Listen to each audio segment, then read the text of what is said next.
The story begins in 1966 when Joseph Jackson, a hard-working steel mill employee, decides to turn his sons Jackie, Tito, Jermaine, Marlon, and Michael into a musical act. With Michael placed at the front as lead vocalist, the boys endure relentless practice sessions under their father's strict supervision, which often includes physical punishment. Their dedication eventually pays off as they start performing at various venues.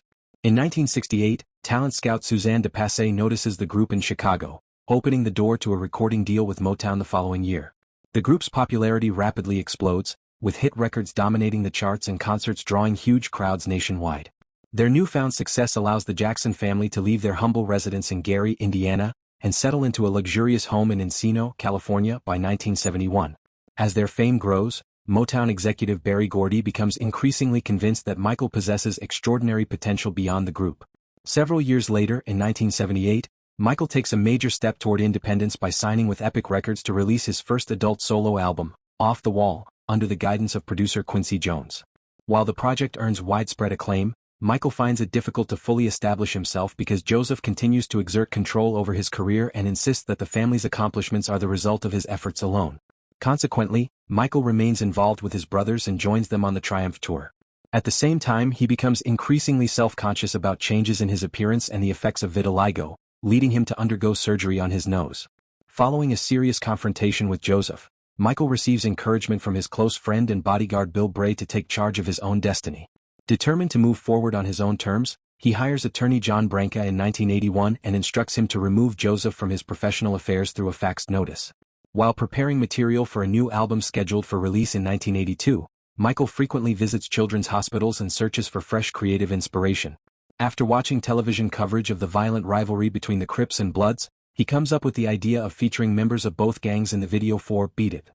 The gamble proves successful as Thriller becomes a global phenomenon, breaking sales records around the world. Michael's popularity reaches even greater heights when he delivers a memorable performance of Billie Jean during the Motown 25 celebration.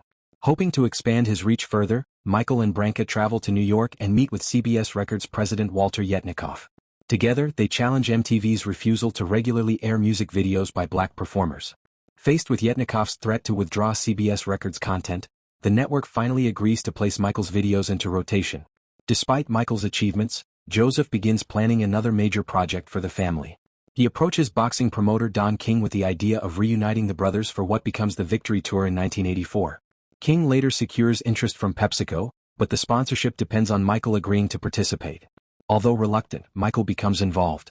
During production of a Pepsi commercial tied to the partnership, a pyrotechnic accident causes his hair to catch fire, leaving him with severe burns and lasting nerve damage. Michael and Branca pursue legal action against PepsiCo, and the resulting settlement money is donated to the medical facility that treated his injuries. As he recovers in the hospital, Michael spends time interacting with fellow patients and wrestles with the decision of whether he should continue with the planned tour. Eventually, Michael decides to move ahead and reunite with his brothers on stage. The Victory Tour concludes with a major performance at Dodger Stadium, where the group performs songs such as Human Nature and Working Day and Night.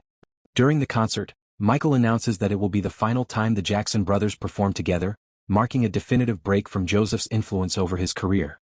Not long afterward, he fully embraces life as a solo superstar. In 1988, he takes the stage at Wembley Stadium as part of the Bad World Tour, delivering a spectacular show to a massive and enthusiastic audience while cementing his status as one of the world's biggest entertainers.